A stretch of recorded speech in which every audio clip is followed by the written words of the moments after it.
ఇప్పుడు మళ్ళీ Taurus reading చేద్దాము. మీ మనసులో వ్యక్తి పేరు 3 సార్లు తీసుకోండి. ఒకవేళ ఈ వీడియో కూడా అయితే ఇంకో థర్డ్ వీడియోలాగా వస్తుంది. అంటే ఫస్ట్ది మీకు ఎక్స్ప్లెయిన్ చేశాను, మీతో మాట్లాడాను. సెకండ్ వీడియోలో నేను టారోస్ చేసేటప్పుడు కొంచెం డీటెయిల్గా చేస్తాను. ఇవాళ నుంచి డీటెయిల్గా చేయాలనుకుంటున్నాను, చెప్పాను కదా లాంగ్ వీడియోని. సో ఇన్ దట్ కేస్ నేను ఏంటంటే ఇప్పుడు ఇది ఎక్స్ప్లెయిన్ చేస్తాను. మీ మనసులో వ్యక్తి పేరు మీరు 3 సార్లు తీసుకోండి. తన రూపాన్ని విజువలైజ్ చేసుకోండి. మేషం, వృషభం, మిథునం, కర్కటం, సింహం, కన్య, తుల, వృశ్చికం, ధనస్సు, మకరం, కుంభం, మీనం. అవునండి, ఈ రాశులలో మనకి 20-30% మాత్రమే మనకి రెసిగ్నేట్ అవుతుంది. డిఎం చాలా ప్రేమగా ఉన్నారు, క్లింజింగ్ అవుతున్నారు. కాలం మీ వైపు చాలా తొందరగా తీసుకురావాలని చాలా ఇంటెన్షన్తో ఉంది. ఎందుకంటే మీరు ఇన్నర్ వర్క్ చాలా బాగా చేస్తున్నారు.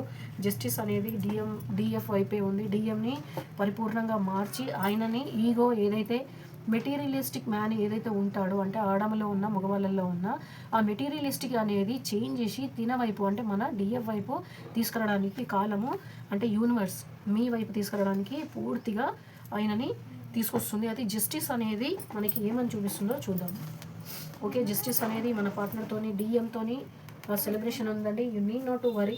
సెలబ్రేషన్ అనేది కంపల్సరీ మనం చేసుకోవాలి. ఎందుకంటే మన విపరీతమైన భయంకరమైన ఈ జర్నీలో మనం పడ్డ బాధలు, పడ్డ అవమానాలు, కోల్పోయిన మనశ్శాంతి, ఫస్ట్ మనశ్శాంతి. నైట్ నిద్ర ఉండదు, పని చేస్తుంటే నిద్ర వస్తుంటుంది.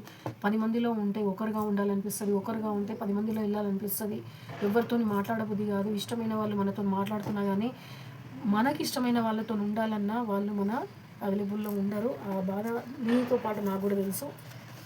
దేవుడు తీసుకొస్తా అని చెప్తున్నారు. మనది ఈ కార్డుకి ఒక అర్థం ఏముంటుందంటే కన్యరాశి వాళ్ళు అనమాట. ప్రాక్టికల్గా హీలింగ్ చేసే మనిషి. అంటే ఇప్పుడు నాది కన్యరాశి, నేను ఒక టీచర్గా చేసిన, ఒక ప్రొఫెసర్గా చేసిన నేను. అంటే ఇప్పుడు ఎట్లా ఉంటుంది, ఒక 10 మందికి నేను ఒక సబ్జెక్ట్ గురించి క్లియర్గా చెప్తాను అనమాట. అట్లాంటి స్థితిలో ఉన్న వాళ్ళు ఎలాంటిదైనా పర్లేదు పక్కన పెట్టేసి మీ దగ్గర తీసుకురావడానికి కాలం అనేది యూనివర్స్ అనేది మన వైపు డిఎఫ్ వైపు నడుస్తుంది. అది బాయ్స్లో ఉన్నాయని gents brothers you need not to worry. కాలం మన సైడే ఉంది. ఓకేనా, డిఎంని మార్చేది యూనివర్స్ తీసుకుంది. మనం చేయాల్సింది ఏంది, ఎస్ ప్రకృతికి మనము పూర్తిగా పాజిటివ్గా ఉండి మనము మన వర్క్ అనేది ఇన్నర్ వర్క్ అనేది కంప్లీట్గా చేయాలి. ఇప్పుడు డిఎం అయితే చాలా ప్రాబ్లంలో ఉన్నారు. ఆయన పరిస్థితి ఎంత భయంకరంగా ఉందంటే ఎక్కడైనా ఏం చేసినా అని డిఎఫ్ఏ కనబడుతుంది. ఒక 1000 మందిలో ఉన్న 10 మందిలో ఉన్న ఒంటరిగా అయితే ఉండలేకపోతున్నాడు. ఎందుకంటే డిఎఫ్ డివైన్ ఫెమిని పార్వతీతత్వము తనని పట్టించుకుంటలేదనమాట. జెంట్స్లో ఉన్నా కానీ ఎవరు ఉన్నాయని, జెంట్స్లో ఉన్నా లేడీస్లో ఉన్నా ట్రాన్స్జెండర్లో ఉన్న డిఎం అనేది ఇప్పుడు మీ వైపు వస్తున్నారు. డిఎఫ్ మీ పైన మీరు ఫోకస్ పెట్టినందుకు చాలా చాలా థ్యాంక్స్ అండి. నా దగ్గర అయితే ఎవరైతే హీలింగ్ తీసుకుంటున్నారో వాళ్ళకి హార్ట్లీ కంగ్రాచులేషన్స్. ఎందుకంటే మీ కింగ్ ఆఫ్ పెంటికల్స్ ఏం చూపిస్తుంది, ఇప్పుడు డిఎం ఒక 1000 మందిలో ఉన్నా కానీ మీ గురించి ఆలోచిస్తూ ఉన్నాడు. మనము బాధపడాల్సిన అవసరం లేదు. డిఎం ఎప్పుడు మనల్ని వదిలిపోడు, మన గురించే ఆలోచిస్తూ ఉంటాడు. ఎక్కడ పోయినా మీరే స్పెషల్గా కనబడుతున్నారు.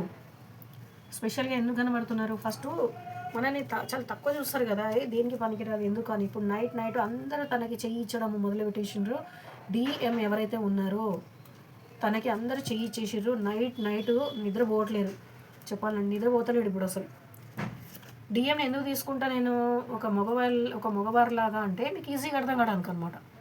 మగవాళ్ళే ఉంటారు దాంట్లో, లేడీస్ కూడా ఉంటారు. లేడీసే ఎక్కువ ఉంటారు అసలు చెప్పాలంటే. భగవంతుడు మనకి కన్విన్స్ చేయడానికి కూడా అట్లాంటివి కొన్ని చేస్తారనమాట.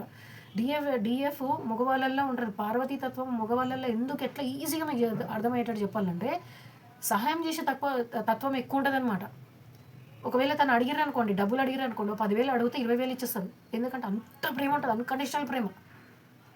అదే డిఎం ఎట్లా ఉండే, కంజూస్ అనమాట. కంజూస్. నువ్వు 1 రూపాయి ఇవ్వమంటే కూడా, 10 రూపాయలు ఇవ్వమంటే 1 రూపాయి కూడా నా దగ్గర లేదని అనే తత్వం ఎవరైతే ఉంటారో మీకు ఇష్టమైన వాళ్ళు లేడీస్లో ఉన్న వాళ్ళు డిఎం. కన్ఫ్యూజ్ అవ్వద్దు. డిఎం అంటే శివుడి తత్వం, అది స్ట్రాంగ్నెస్ అనమాట. ఓకేనా, ఇప్పుడు నైట్ నిద్రపోతలేడు ఆయన.